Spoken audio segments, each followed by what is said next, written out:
Hello and welcome to my video guys. तो आज हम बात करने वाले हैं यूके के अंदर एनएचएस सर्विसेज के बारे में। अगर आप भी इंडिया में हैं और आप यूके आना चाहते हैं तो आपका क्या प्रोसीजर होगा, कैसे आप आ सकते हैं, आपको यहाँ आने के क्या फायदे हैं, क्या बेनिफिट्स हैं, कौन सी ऑक्यूपेशन के जो लोग हैं उनके लिए यहाँ आना बहुत इजी है और कौन से लोगों के लिए यहाँ पर आना इजी नहीं होगा। आज हम उस बारे में पूरी डिटेल में बात करने वाले हैं, तो बने रहें। देखें आप कौन सी कैटेगरी में आते हैं कि आपके लिए यूके आना वर्थ इट है या नहीं। तो उसके लिए आज हमारे पास आए हैं यहाँ पर मिस्टर उदयवीर। आज हम इनसे बात करने वाले हैं। ये भी इंडिया से यहाँ पर यूके आए हैं और इन्होंने किसी भी एजेंट की कोई हेल्प नहीं ली है। इन्होंने सारा कुछ खुद किया है और ये हमें बिल्कुल बहुत अच्छे से गाइड करने वाले हैं। तो अब हम पहले उदयवीर जी से बात कर लेते हैं कि भाई वो यहाँ पर आए हैं, किस वीजा पर आए हैं, क्या उनको इस चीज का बेनिफिट मिला है, क्या यहाँ पर अगर आप आते हैं तो आपका स्कोप फ्यूचर क्या हो सकता है। तो हेलो उदयवीर, पहले सबको आपका नमस्कार, हमारा भी और हमारे दर्शकों का भी। तो अब हमें ज़रा आप बताएंगे कि आप यूके आए हैं, कौन से वीज़ा पर आए हैं और किस तरह आप आए हैं। क्या इजी था, नहीं था, क्या आपको कोई प्रॉब्लम फेस करनी पड़ी या फिर क्या आपके लिए ये बहुत अच्छा एक बात है और आप लोगों को सजेस्ट करेंगे आने का या नहीं। नमस्कार to all of you. And सबसे पहली बात, मेरा नाम उदय है and I am a therapeutic radiographer. तो मैंने अपने इंडिया में ही अपनी बैचलर्स की जो डिग्री है वो की है, और जब मैंने अपनी बैचलर्स की डिग्री की उसके बाद मैंने इंडिया में ही काम करना शुरू कर दिया था। सो मैं therapeutic radiographer, so I treat cancer patients. So जो कैंसर पेशेंट्स हैं मैं उनका ट्रीटमेंट करता हूँ। तो उसमें पूरी टीम होती है, ऑन्कोलॉजिस्ट जो डॉक्टर होता है, उसके बाद हमारे पास मेडिकल फिजिसिस्ट होते हैं, देन थेरेपेटिक रेडियोग्राफर होते हैं जो ट्रीटमेंट को डिलीवर करते हैं। तो मैंने इंडिया में अपनी बैचलर्स इन रेडियोथेरेपी किया, उसके बाद मैंने इंडिया में काम किया। तो मेरे को यूके आने के लिए जो रिक्वायरमेंट चाहिए थी, सबसे पहली चीज जो मुझे चाहिए थी वो थी HCPC registration, health care professionals council. So HCPC registration एक तरह से आपको लाइसेंस मिल जाता है कि जो आपने स्टडीज की हैं, जो आपका एक्सपीरियंस है, जो आपका नॉलेज है, जो आपका स्किल सेट है, वो इनके यूके के जो गाइडलाइंस हैं, इनके जो क्राइटेरिया है उसके साथ मैच करते हैं। ठीक है, तो ये जो आपने रजिस्ट्रेशन करी थी इसकी कुछ फीस भी थी। एससीपीसी रजिस्ट्रेशन ऑब्वियसली इसकी एक फीस होती है। सबसे पहले तो आपको जो प्रोसेस है, सबसे पहले तो अगर आप इंडिया से अपनी एप्लीकेशन प्रोसेस करा रहे हो या ऑनलाइन अप्लाई कर रहे हो तो ये जो मतलब ये जो भी लोग देख रहे हैं, तो ये सिर्फ रेडियोग्राफर्स के लिए है या डॉक्टर्स भी इसको कर सकते हैं, नर्सेज भी कर सकते हैं। मतलब पहले तो आप बताओ कि कौन है जो कर सकता है। ठीक है, अगर हम एनएचएस की बात करें तो एनएचएस में a pool of jobs है ना। There are all different type of jobs that you can apply to in NHS, but I can talk only for the clinical jobs. I cannot talk for the non-clinical jobs.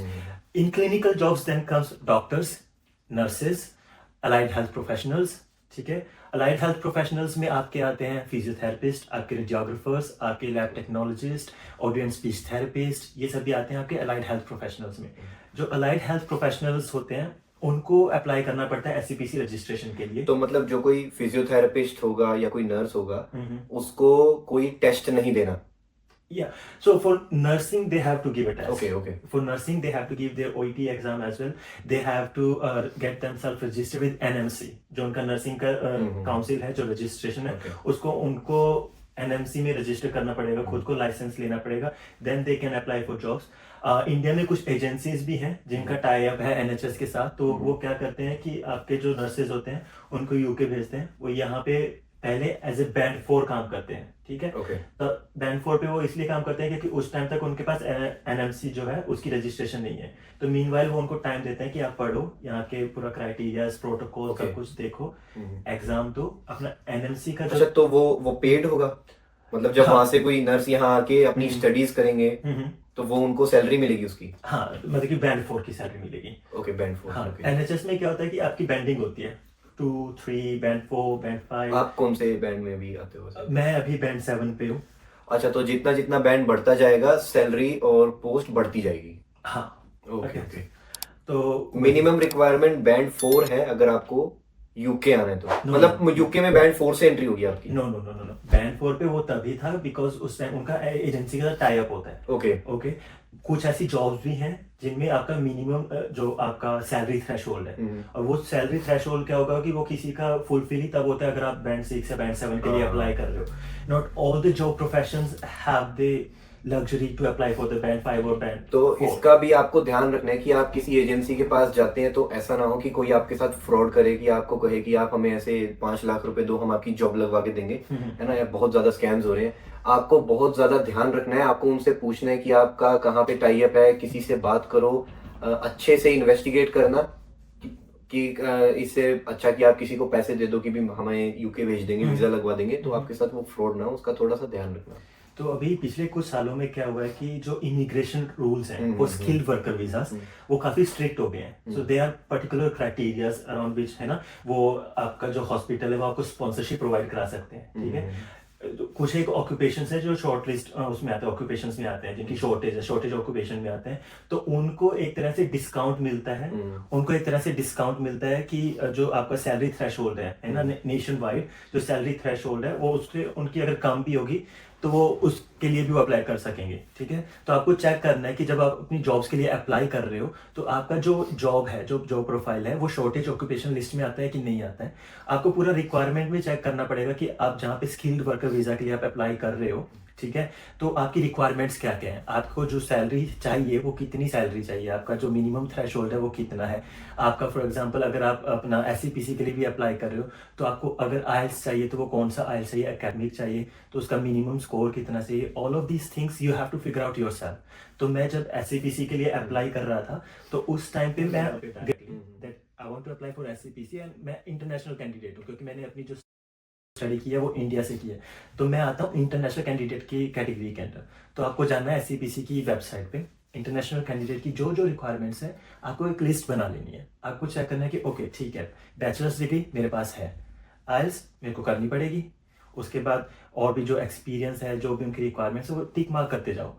अगर आप अपना सब कुछ एक checklist बना के काम करोगे then I don't think so you need a agent to apply for skilled worker visa. बाकी अगर आपको कोई भी हेल्प की ज़रूरत है तो उसके लिए आप मैसेज कर सकते हैं। मैं यहाँ पर उदयवीर की इंस्टाग्राम आईडी मेंशन कर दूंगा। और गाइस बहुत ज़्यादा ध्यान रखें, जब भी आप हमें इंस्टाग्राम के ऊपर मैसेज करते हैं ना तो हमारे पास मैसेज रिक्वेस्ट रिसीव नहीं होती है। आप ट्राई करें कि आप हमें फॉलो करें, उसके बाद हमें मैसेज करें। और उसके अलावा आप यहाँ यूट्यूब की वीडियो पे भी कमेंट डाल सकते हैं। उदयवीर और मैं कंटिन्यूसली चेक करते रहेंगे और जो भी अगर किसी की क्वेरी होगी तो उसकी क्वेरीज को लेने की हम पूरी पूरी कोशिश करेंगे। तो अभी जो सबसे पहला क्वेश्चन जो होता है, आप यहाँ पर आए हो, क्या आपको लगता है कि ये वर्थ इट है कि लोग यहाँ पर आए? और आप यहाँ पर स्किल वर्कर 2 पे आए हो, स्किल वर्कर वीजा पे आए हो टायर 2 पे, तो आपको क्या बेनिफिट है दूसरे स्किल वर्कर लोगों से, जो आईटी के लोग हैं या फिर जो मैनेजमेंट के लोग हैं? आपको उनसे क्या एक्स्ट्रा बेनिफिट्स मिल रहे हैं यहाँ पर एनएचएस में जॉब करने के? Okay, so if you talk about is it worth it और नॉट, तो वो तो बहुत ही सब्जेक्टिव क्वेश्चन हो गया, है ना, कि अगर आप इंडिया से यूके मूव हो रहे हो, व्हाट आर योर प्रायोरिटीज, आप what you want from your job, what you want from your lifestyle and what are your expectation. पैसे, है ना। पैसा ही पैसा होगा। So it's a very subjective question. For me, I wanted some job satisfaction, है ना, क्योंकि अगर हम if we talk about the medical sector in India, it's very much doctor oriented. You know, all the other professions, for example, nursing, allied health professionals, I feel like they don't get the same amount of respect, and even if it's money wise or the respect professionally, they don't get their due.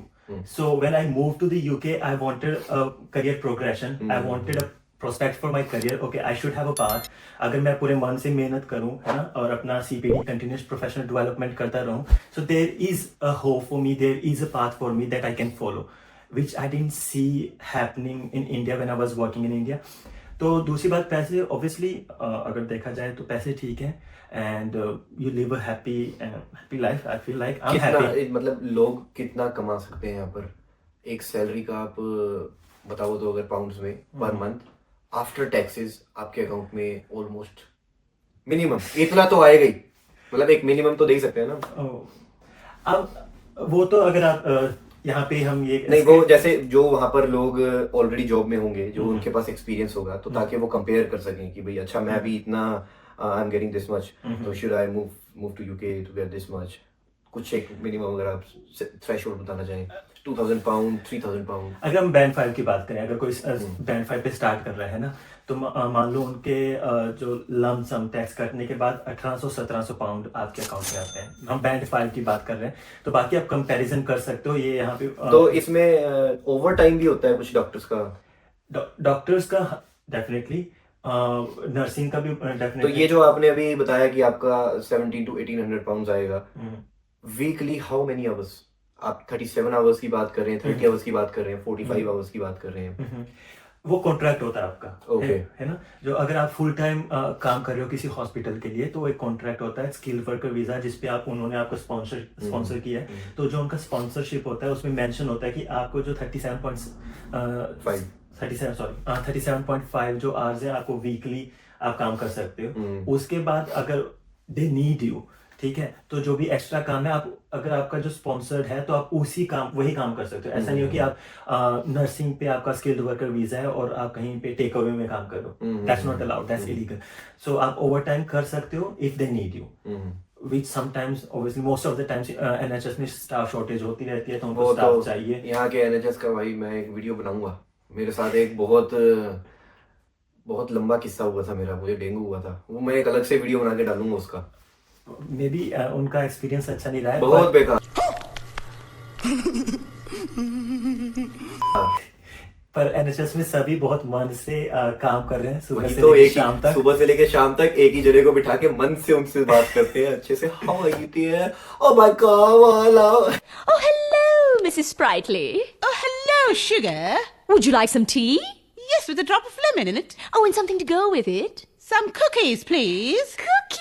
कोई मतलब आप ये कहना चाह रहे हो कि India से आप चाहे किसी भी मतलब हेल्थ सेफ्टी हेल्थ के अगर ऑक्यूपेशन में है, तो हेल्थ केयर के ऑक्यूपेशन में है, तो आप एजेंसीज में जाके या फिर अपनी चेकलिस्ट करके आप यहाँ पर यूके के लिए डायरेक्ट अप्लाई कर सकते हैं। आपकी इंडियन स्टडीज और इंडियन एक्सपीरियंस यहाँ पे फुल वैलिड है?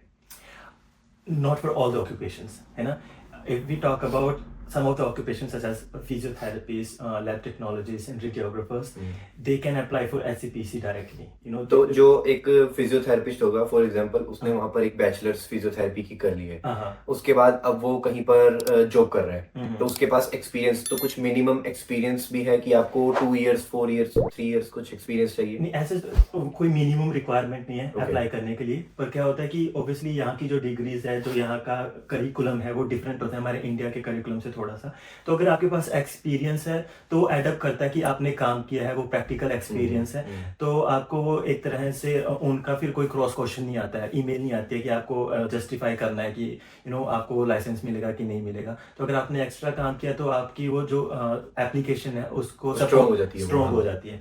और दूसरा कि कुछ एक प्रोफेशन है जिनको यहाँ पे आके फाउंडेशन कोर्स करना पड़ता है, जिनका जो इंडियन आपकी कुछ एक स्टडीज हैं, जैसे आपने बी फार्मा किया है, एम फार्मा किया और you want to work as a pharmacist here, और अगर आपने BTS किया है और आप यहाँ पे डेंटल प्रैक्टिस करना चाहते हो, तो उनको क्या करना पड़ता है, यहाँ पे आके फाउंडेशन कोर्स करना पड़ता है। उनको भी यहाँ पे एक टेस्ट देना पड़ता है कि उन्होंने जो भी एजुकेशन की है, और उनको यहाँ के जो यूके के लॉज हैं, एथिक्स हैं और यहाँ की जो प्रैक्टिस है, तो उन सब में अपने आप को बहुत थॉरो करना पड़ता है। और उसके बाद एग्जाम के बाद then only they can get license to work in the UK. So for pharmacist and dental people is different, they have a different path to follow. तो प्लीज़ जो GPSC रजिस्ट्रेशन होता है, अगर आप वो डालोगे, अगर आप फार्मासिस्ट हो, तो आप अपना गूगल पे डालो GPSC और उसका जो भी पाथ है, you follow that's different then allied health professionals. Okay, तो आधी बातें तो मेरे ऊपर से गई हैं, लेकिन अगर आपको कुछ भी समझ में नहीं आया ना, तो आप उदय वीर की इंस्टाग्राम पे जाके उसे मैसेज कर सकते हैं। यहाँ पर मैं अभी ID उनकी डाल देता हूँ। इस बारे में अगर आप मुझसे पूछने आएंगे तो मैं आपकी आई डोंट थिंक सो मैं आपकी हेल्प कर पाऊंगा। इसमें उदय वीर की स्पेशलिटी है, आप उसे ही मैसेज करें और वो पूरी कोशिश करेंगे आपकी जितनी हो सके उतनी मदद करने की। तो सबसे पहला क्वेश्चन, जो जैसे आपने बताया कि वहाँ की कुछ लोगों की, जैसे बी फार्मा, एम फार्मा और डेंटिस्ट के BDS वगैरह की वहाँ पे स्टडीज यहाँ पे मायने नहीं रखती हैं, तो जो वो यहाँ आकर कोर्स करने वाले हैं, तो क्या वो उनको दोबारा से वही 3 साल का कोर्स रिपीट करना पड़ेगा, 2 साल का कोर्स रिपीट, मतलब फुल स्टडीज दोबारा यहाँ करनी पड़ेगी? नहीं, उनको फुल स्टडी नहीं दोबारा करनी पड़ेगी। They have to kind of learn about the clinical practices of UK, so it's kind of a foundation course, it's a 1 year course, 1 year crash course. हाँ, तो उनको यहाँ के लॉज, एथिक्स, क्लिनिकल प्रैक्टिसेस, उन सबको एक तरह से जानना पड़ेगा, और उसके बाद जो एग्जाम होगा उसको क्लियर करने के बाद देन दे गेट द जीपीएचसी रजिस्ट्रेशन। ओके, तो उस टाइम वो ऑलरेडी यहाँ पर ही होंगे। हाँ। तो जब उनका यहाँ कोर्स हो जाएगा तो उसके बाद भी उन्हें जीपीएससी रजिस्टर करना पड़ेगा, या वो डायरेक्ट ही? नहीं, they have to apply for they have to apply they have to apply for और ये एक तरह से एक ड्राइविंग लाइसेंस की तरह हो गया कि आपने लाइसेंस अप्लाई किया, आपको लाइसेंस मिला तो ही आप ड्राइव कर रहे हो। हाँ, बिकॉज उससे आपका जो हेल्थ एंड सेफ्टी के under you have to be registered with your proper council, है ना, क्योंकि then only they can make sure that you are working as per their standards और you are safe to work with the people, because you are dealing with humans, है ना. At the end of the day, if your skill set, if your knowledge, and if your knowledge about the laws and ethics and everything is not up to the mark, then you're not safe to work with people. You have to have a proper skill set, you have to have a proper knowledge, so that they can justify that you are safe to work around the human beings, basically. और जब भी आप यहाँ पर NHS में काम करेंगे, सबसे पहला और सबसे मेजर जो एडवांटेज मुझे लगता है, आपकी जो भी आईएचएस फीस होती है ना, 1050 पाउंड पर ईयर, वो फुल वेव ऑफ है। Oh my God! Wow! तो जिस वीजा पर आप हैं, तो क्या इस वीजा पर आप अपने स्पाउस को लेकर आ सकते हैं? Like if you are on a skilled worker visa, then you can apply for a spouse visa, and you can get your partner, your spouse, to the UK. And if your IHS fee being waived, then their IHS fee will also be like, they won't be charged on that. So आपके partner की IHS fees भी, तो अगर आप 5 years की देखें तो more than 12 lakh rupees you can save working for NHS, plus 10% discount most of the places you go. बड़े से बड़ा ब्रांड, खाने की जगह जहाँ भी जाओ, we work for NHS, 10% discount। तो बहुत फायदा है, बहुत रेपुटेटिव जॉब है यहाँ पर। जैसे इंडिया में एक एमडी डॉक्टर को रेपुटेशन दी जाती है ना, वैसे यहाँ पर एनएचएस के सभी लोगों को आई थिंक बहुत रिस्पेक्ट से देखा जाता है। I'm like they respect the profession, for example, because you're working in healthcare, है ना, and काम नहीं करते ये, बस रिस्पेक्ट लेते हैं। See, that's wrong. NHS में जितने भी हैं, आप एक चपरासी से लेके आप जो टॉप का CEO है या डॉक्टर है, हर कोई दिन रात मेहनत कर रहा है। They all are working really hard. I know it's a difficult setup और बहुत ही because आपको हर पेशेंट को अपना 100% देना पड़ता है। मैं ये नहीं कह रहा कि इंडिया का हेल्थ केयर अच्छा नहीं है या कुछ नहीं, पर क्या होता है कि कई बार वहाँ पे पॉपुलेशन इतना ज़्यादा होता है कि हम ना पेशेंट को उतना टाइम नहीं दे पाते हैं। पेशेंट को ओके चलो जल्दी, बट यहाँ पे क्या होता है कि you get to know the person and you get to know what are their problems and accordingly you treat them. तो I know it's bit time consuming, जो प्रोसेस है वो थोड़ा फास्ट हो सकता है, but I feel like no system is perfect, है ना। We all are working day and night to make sure that we give our 100%। And दूसरा क्या होता है कि हमने IHS फी की बात करी, मेरे को कुछ टाइम तक पता भी नहीं था कि बिकॉज हमारा जो स्किल्ड वर्कर वीजा का COS होता है वो ऑलरेडी सब कुछ डन होके आता है, तो I just had to apply for the visa, है ना। तो उसमें मेरे को अपना सर्टिफिकेट ऑफ स्पॉन्सरशिप आया और मैंने खुद ही गूगल पे जाके अपना जो VFS के वेबसाइट पे जाके अपना वीजा अप्लाई कर दिया बिना किसी एजेंट के। तो मेरे को तो पता भी नहीं था कि आई हैव टू पे फॉर IHS या NHS ने ऑलरेडी मेरा वो कट कर दिया है ना। तो बाद में आपको पता चलता है कि जो स्टूडेंट्स आते हैं यहाँ पे अपना स्टूडेंट वीज़ा पे, उनको IHS फी पे करना पड़ता है, वो कितना होता है। So I feel really grateful in a way that I am working for NHS। तो हाँ, there are benefits if you work for NHS।